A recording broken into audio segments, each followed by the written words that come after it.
How long, Mrs. Bridges? Till it's done and not before. Well, when's that, then? When your arm drops off. Look, I'm supposed to be a footman, not an ice cream maker. This is kitchen maid work, this is. Ruby couldn't turn the handle of a musical box, let alone a thing like that. I said pick 'em over, Ruby, not eat 'em.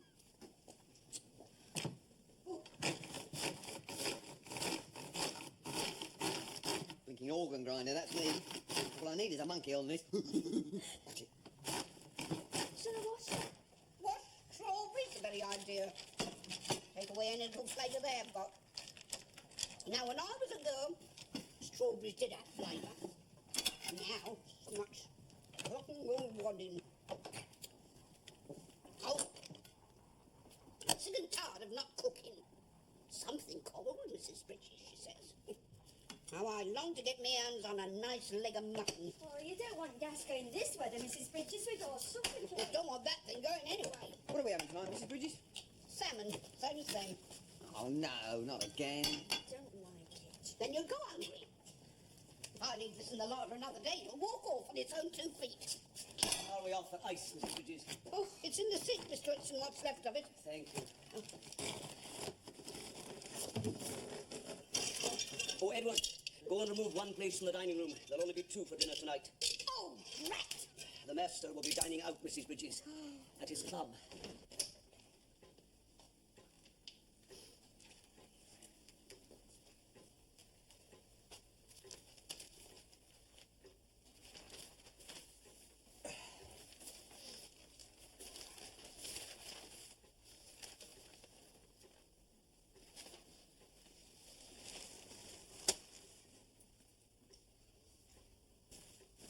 Jack Challen? Yes? No, I'm sorry, but... Come. Yes, Bellamy. Bellamy, it is you. I believe, but I didn't even know you were a member here. Only just. I live in the country and I hardly ever come in here. Well, that's an ill wind. It's been donkey's years. Of course, in Paris, when you were Grand Second Secretary and I was humble fourth. Yes, united in our loathing of the first secretary. Not to mention the ambassador. One thing, I'll have some more. Will you have some whiskey? Yes, please. I can't stay long. I've got to catch a train. Well, sit down for 5 minutes. Right. Are you still with the Foreign Office? No, I married into commerce. I loved the girl and needed the money. I prefer it now. I was sorry to read about your wife. Thank you. I say, this place, it's like a morgue. Yes. Well, London's always tedious this time of the year. The house in recess, everyone away. Well, you should get away yourself. Nowhere to go. Oh, no country seat? Oh, no, heavens no. Only our London house now, and that belongs to my son. I just board there. Yeah. Thank you. So, just... Oh, just a little, please. Do you ever get down to Southwell these days? Never. Marjorie's cousin is not... Oh, big card. I've got the cloth. It's a new siphon. No, it's all right. Let me It's help. all right. No, there's no harm done. Very sorry, sir. It won't stay. No, it'll probably spoil the crease. Yes. Nothing more. Look, just give me a little soda in the glass, please. And carefully now. That's right, that's enough. It doesn't show. No. Where were we?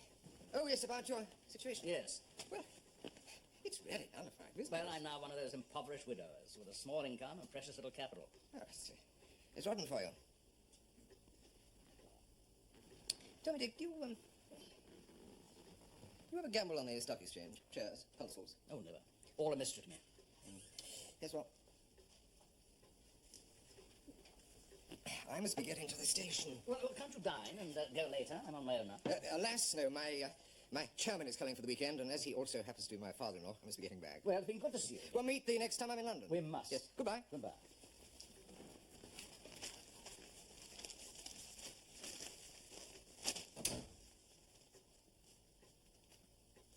Dick, it's just a thought.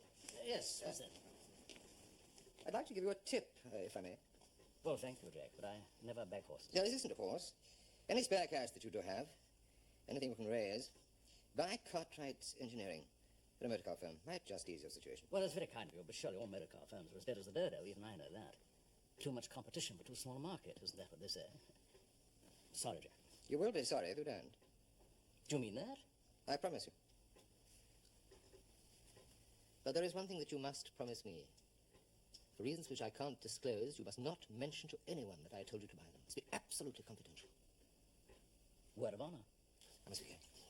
But look, Jack, let me have your address.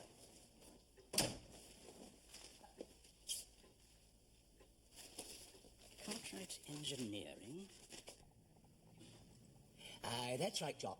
Apple cider for the 2:30 and a bob to win white magic for the St. Ledger.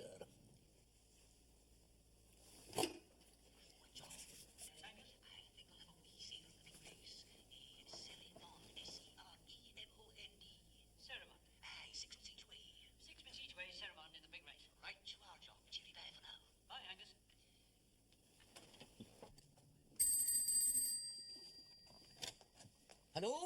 Ah, there you are, Hudson. The telephone was busy. Oh, I'm sorry, sir. I was just making some arrangements with a tradesman.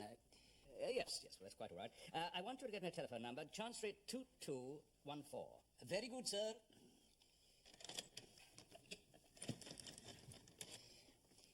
Hello? Oh, would you connect me, please, with Chancery 2214? Hello? Good morning, Richard. Come on in. Is that Berenger's lawn man? Can I speak to Mr. Maine, please? Yes, I will. Hello, my dear. I'm sorry. James wanted some cigarettes. We thought you might have some. Yes. There. Thank you. Did you have a pleasant evening at your club? Oh, tolerable. Met a chap I hadn't seen for years, as a matter of fact. Oh, hello. Is that Mr. Maine? Speaking. This is Richard Bellamy here. I believe you looked after my late wife's investments. Oh, yes, Lady Marjorie. Yes. How nice of you. Thank you. I wonder if you'll do something for me. Glad to help if we can. I'd like you to purchase from my accounts some Cartwright Engineering shares, the motor car firm. Cartwrights, they're a bit slack at the moment. Yes, Mr. Maine, I know they are, but all the same, I would like... Certain about this? Oh, yes, I'm quite certain. £5,000 worth. Ordinary shares. Well, I suppose so. What do I have to do? Oh, nothing further. We'll send you an account. All right, thank you very much. No doubts about this. No, I have no doubts, Mr. Maine. Thank you. Goodbye. Bye, Mr. Maine. Well, perhaps they make me rich. Perhaps they won't. It's an awful lot of money to risk. Yes, it's calculated. Well, thank you for the cigarettes, Richard.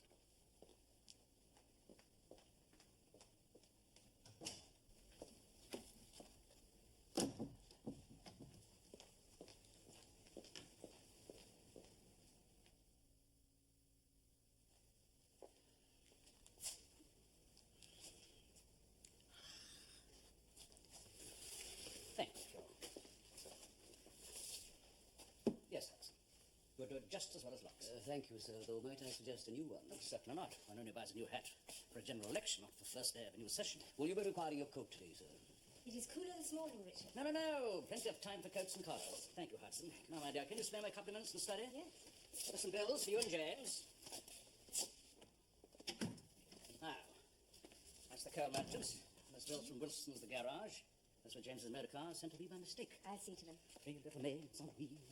You're very cheerful this morning, Oh, Richard. it's getting back to the House of Commons after that interminable summer recess. Give Mr. Asquith a bite for me, would you?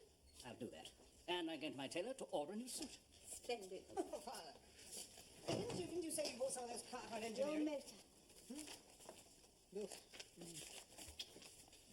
Did you say you bought some of those Cartwright Engineering, the shares? Yes, a moment of aberration. I should have listened to that stockbroker. Why? There's something about them in the paper this morning. Oh, well, I went up a halfpenny a month ago. I suppose they've lost it again. Well, not exactly. What did you buy them at? 3 and 6pence. It's engraved on my heart. Today they're 14 shillings. Richard! That's incredible. Let me see. Well, how much am I worth? Come on, you're the mathematician. £5,000. Well, your 5,000 is now worth 20. Oh, my God. Oh, jolly good. Where have they got it? There must be a reason for it. Well, there is. They've just pulled off a whopping great deal with the War Office to make trucks for the army. What made you buy them, eh? Someone put you onto them? Yes, an old friend, yes. Congratulations. Oh, darling, you should be off. So must I. Well, that's incredible. £15,000 profit in a matter of weeks, merely by picking up the telephone. Well, don't go and spend it, Father. Remember, it's only on paper. Unless, of course, you sell the shares again. No, I won't do that. Come on. I'll do the tailors at Goodbye, Richard. Bye, Hazel. Be good.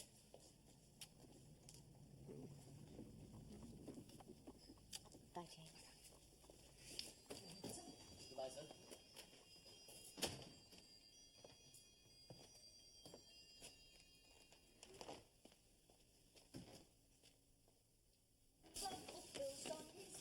Thank you, Ruby.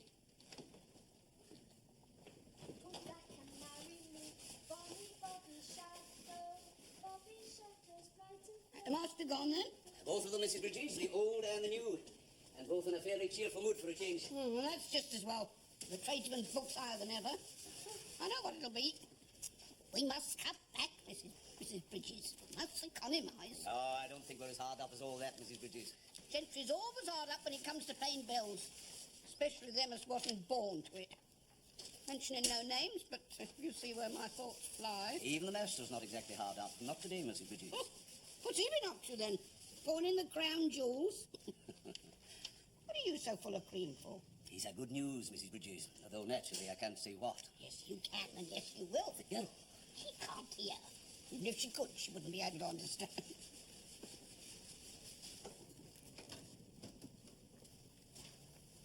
What news? Some shares he's got. They've gone right up in the stock exchange. I don't hold with shares. Penny bank, yes. What shares? It seems he's made a wise investment that could make him financially independent at last. At about time, too, Mrs. Bridges. Oh, Morning. Good morning. Ah, Bellamy. Bridges. Good morning. Just the fellow. Good summer? Tolerable, thank you. Have you got your extra sheet? No, something interesting. Do you know Arthur Knowles? No, I don't think so. A lobby correspondent of the Evening Gazette. Not quite my politics, and even as yours is still Arthur Knowles, Richard Bellamy. How do you do, Mr. Moore? It's an honour to make your acquaintance, sir. Knowles was asking me about this Cartwright business. Oh, you have heard. Yes, they've got a contract to re-equip the army with motor trucks. Why ask Pritchard? He's not War Office, just a backbencher like myself. Government benches, of course. You need Mayfield or Deeping. I'll see if they're around. I don't go to any trouble. I beg. Mr. Pritchard has been most helpful. I thought perhaps he should have a word with you. I believe you know something about it. Aye. Ah, Bertie. Forgive me, gentlemen. It's these motor trucks that I'm curious about. Oh, yes. It's the one the army favours so much. They're spending a fortune on it. Cartwright Engineering have been working on the machine for years. With encouragement, I believe. I don't think I can help. It's an interesting question that Mr. Pritchard's put down before. I don't agree. I get the impression you're trying to say something. Oh, no, not me. It's your friend, Mr. Pritchard's question. He's not my friend, and what's his question anyway? Mr. Henry Pritchard, the member for Stutworth North, to ask the Prime Minister if he will set up an inquiry to investigate the circumstances in which allegations have been made that certain honourable members have made use of information improperly acquired when dealing in the shares of Cartwright Engineering Limited. That's somewhat sensational. Don't you agree, Mr. Bellamy?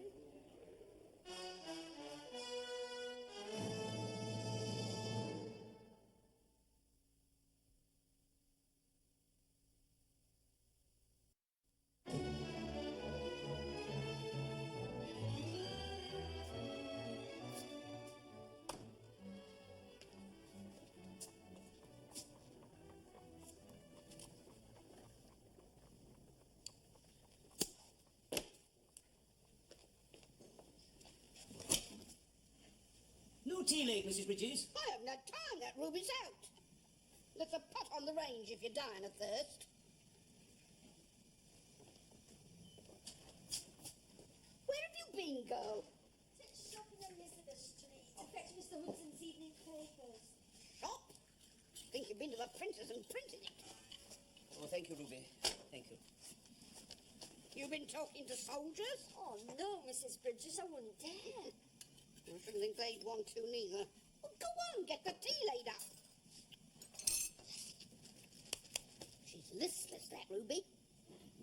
Dose of brimstone and treacle for her tonight. A first-class team for Saturday. My own choice, exactly. Oh? What's that then, Mr. Hudson? Chelsea, for the game against Woolwich Arsenal. God bless my soul. It's Mr. Bellamy's picture, look. Among the names figuring in the share register of Cartwright Engineering is that of Mr. Richard Bellamy, MP. It will be remembered that Mr. Bellamy's wife, the Lady Marjorie, was among the victims of the tragically ill fate. Why can't they let it alone? She's dead, that's that. Question in the House tomorrow about the master's shares, eh? I don't like the sound of this, Mrs. Bridges.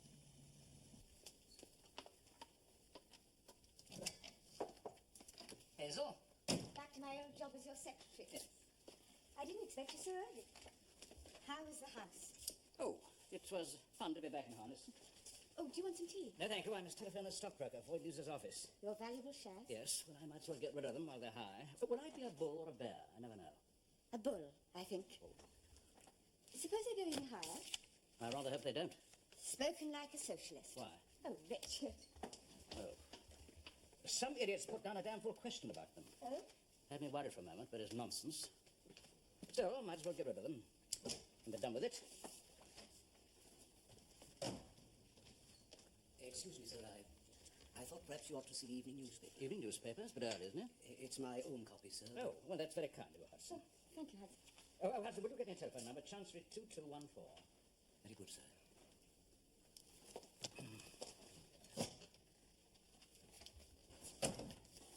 Extraordinary man. He must think I'm very out of date with the news. Oh, Richard. What?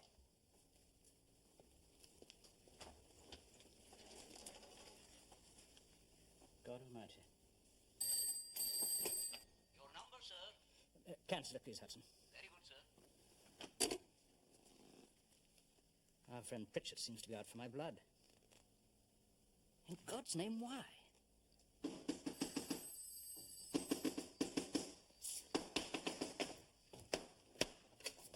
Sir Geoffrey. Where's your master? I'll see if he's at home, sir. Which means that he is. He's in the study, sir. Geoffrey? Sir Geoffrey Dillon, sir. What is this, Richard? Oh, you've seen it. I have. Are you trying to drag the Southwold name in the mud? I imagine you would come here through concern for me and not for the Talbot carers. Excuse me, Richard. Sir Geoffrey? Have you thought of the Dowager Countess? She's bound to hear of it. Some friends will telephone, you may be sure. How could you do this, Richard? I would have thought a solicitor, above all, would assume his client's innocence until the reverse is proved. I would have bought the damn paper to read about that disgraceful divorce suit F.E. Smith's conducting. For us, as a matter of fact. Well, I'll sue the rag for libel, and you'll make a lot of money. you can't sue them. It's not libelous. Have the MPs been trafficking in Cartwright shares? It's a question. Richard Bellamy MP is found to have bought shares from the company recently. It's a plain statement of fact. I assume it is a statement of fact? Of course it is. How many? £5,000 worth. Of the 5,000? The money you got from James for the house? I have no other. Then you're a fool. A fool, even though they're now worth 20,000. I can manage simple arithmetic. When did you buy them? Oh, middle of last month. I was about to dispose of them. Don't you dare. Why not? It would look suspicious. Suspicious, for God's sake. To sell out the moment you're in trouble, as good as admitting your guilt. I am not in trouble, and I am not guilty. What exactly is this question tomorrow? How is it phrased? Henry Pritchett? And asking the Prime Minister? I know. Why didn't he put it down for the War Secretary? Wouldn't have made as big a splash in the papers. Is Asquith in on this? Surely not. And they're both Liberals. I wouldn't put anything past them. Mr. Johnson Mumby to see you, sir. Johnson Munby. Oh, send him in, Hudson. I thought we should have your chief whip round here before you could say the word scandal. The question doesn't mention me by name. The newspaper does, Richard. I'm afraid the fat's in the fire. Mr. Johnson Mumby, sir. Bellamy? Ah, Sir Geoffrey. Good afternoon. I expect you can guess why I am here. Yes, I can. Please sit down. Thank you. Now, Munby, before we go any further, I'd like to make it quite clear to you. My dear Bellamy, you have purchased shares in a firm, possibly knowing, I will allow you possibly, that the firm in question would benefit from a government contract. That was a very dangerous thing to do. Did you know, Richard? I did not, Then why did you buy the stock? because someone advised me to. Someone outside the house? Was it, Richard? It might make a difference. The man who advised me to is nothing to do with politics. Your broker? Certainly not. I cannot reveal his name because I promise not to on my word of honour. The honour of the Conservative Party is at stake, Bellamy, and of the House of Commons. The honour of the House? Have they gone mad? If that's your attitude... That is my attitude and my firm belief. Let Pritchett ask his question and be damned. You're skating on very thin ice, Richard. Don't you realize that?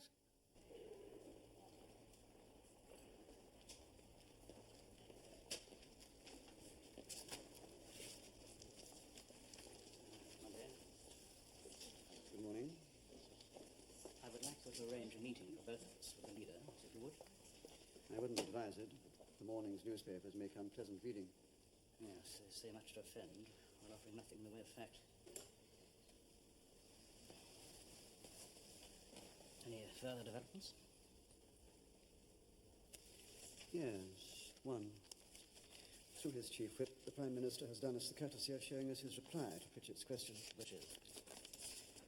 He knows nothing of dealings by honourable members in the shares of Cartwright Engineering Limited, or whether any misuse of privileged information may be involved.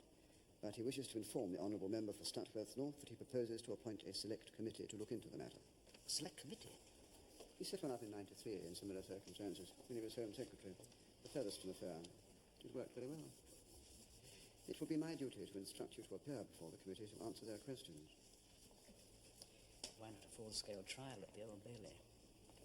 A three-man select committee will be simpler and quicker, and it can take evidence under oath. Under oath? I'm not a liar, you know. Nobody said you were. Now, I advise you to go home, Bellamy. I wouldn't show your face in the chamber, not today, unless you relish the prospect of a pack of wolves baying for your blood.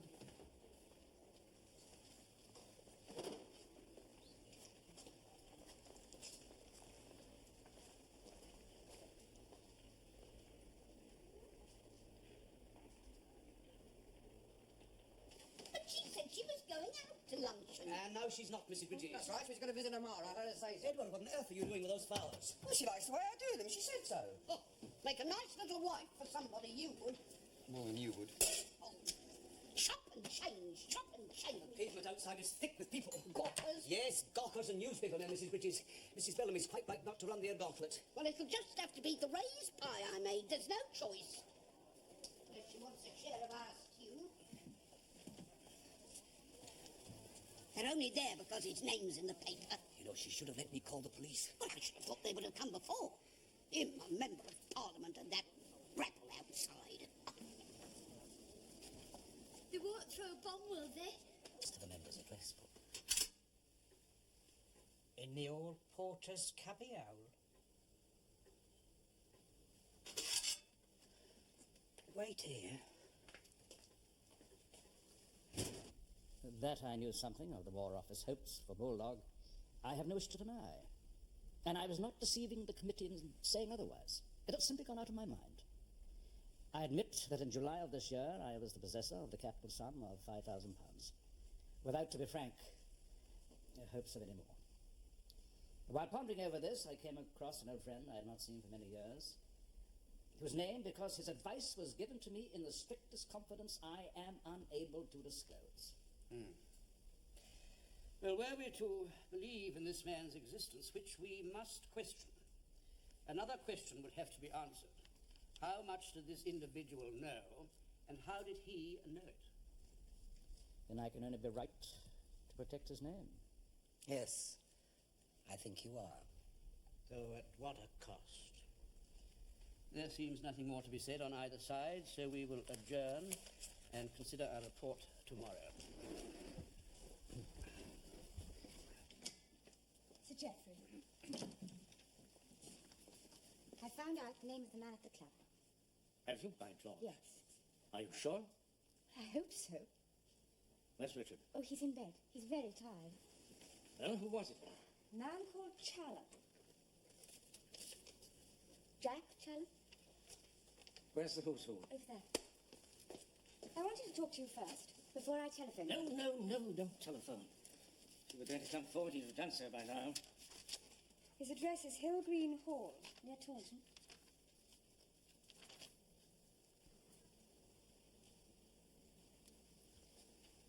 This should interest the committee.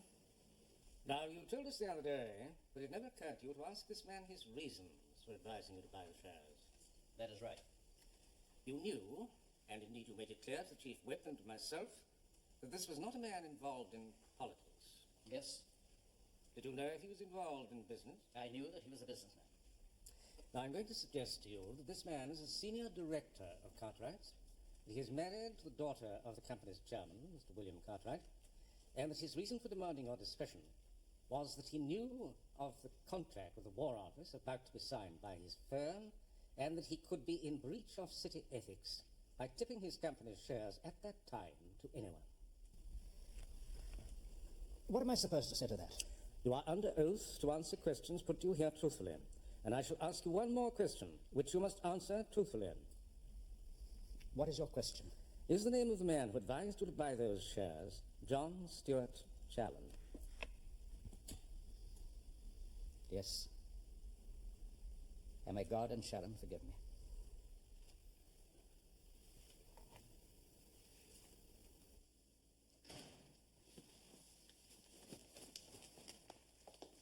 Sir.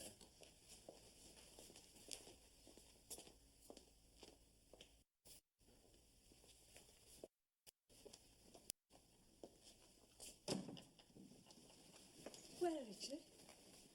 There is to be no report. At least not one that will cause any scandal. I am declared innocent if foolish. My lack of forethought is deplored. Deplored? How dare they? How dare they? They could have dared a great deal worse. How dare you? What? Going to my club. I didn't go to your Sending my servant. Involving my servant in my affairs. Someone had to. Clubs exist so that women and servants can't meddle. As a result, I've been forced to break my word. You make me a man whose word is worthless. I'd rather prison than that. Then you are a fool. Do you think I give a damn about your word of honour, hand on your heart, public school code? Such things matter to a man. They don't matter to a woman. Any woman. We fight for things that do matter, like our families. And you are my family, like it or not. Women should keep out of men's affairs. Keep out! Newspapers, servants leaving, and those that are here in turmoil. I don't care. It was wrong of you and Geoffrey Dillon to force Channel's name out into the open against his will. And possibly get him into serious trouble with his company. He should have come forward, but he didn't dare. The man's a coward. Oh, Richard. Please. Don't be angry just because you needed help. I'm angry because you behave so willfully and improperly. Clearly your ways, not yet our ways. I'm sorry about that. I frequently think that you and James are insane. Because we have standards? I have standards, and I obey them. You won't convince me I've done anything wrong. Our ways will have to become your ways. About that, there can be no argument. And I suggest you start working on it this very minute.